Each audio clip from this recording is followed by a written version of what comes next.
ನೀವು ಹೇಳಿ, ಹೆಣ್ಮಕ್ಳು ಇಲ್ಲಿ ಕೂತಿದ್ದೀರಿ, ನಿಮ್ನೆಲ್ಲ ಬಸ್ನಲ್ಲಿ ಫ್ರೀಯಾಗಿ ಕರ್ಕೊಂಡು ಹೋಯ್ತಾ ಇಲ್ವಾ? ಕೈ ಎತ್ತಿ ನೋಡೋಣ. ಎಲ್ಲರಿಗೂ ಫ್ರೀ, ನನ್ನ ಹೆಂಡತಿಗೂ ಫ್ರೀ, ರಾಜೀವ್ನ ಹೆಂಡತಿಗೂ ಫ್ರೀ, ಮಲ್ಲೇಶ್ ಹೆಂಡತಿಗೂ ಫ್ರೀ, ಎಲ್ಲರಿಗೂ ಫ್ರೀ.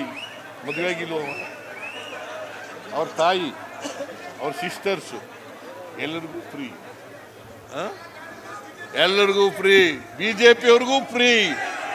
ಯಾರು ಶ್ರೀವತ್ಸ ಇದಾರಲ್ಲ MLA, ಇಲ್ಲಿ MLA, ಅವ್ರ ಹೆಂಡತಿಗೂ ಫ್ರೀ. ಎಲ್ಲರಿಗೂ ಫ್ರೀ. ಕರ್ನಾಟಕದ 7 ಕೋಟಿ ಮಹಿಳೆಯರಲ್ಲಿ 3.5 ಕೋಟಿ ಮಹಿಳೆಯರಿಗೆ, ವಿದ್ಯಾರ್ಥಿಗಳಿಗೆ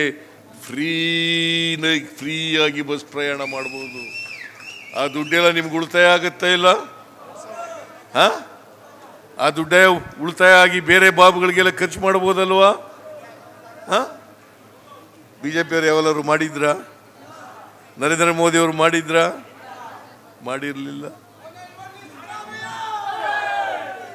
ಮನೆ ಮಹಿಳೆಯರು, ಮನೆ ಯಜಮಾನಿಗೆ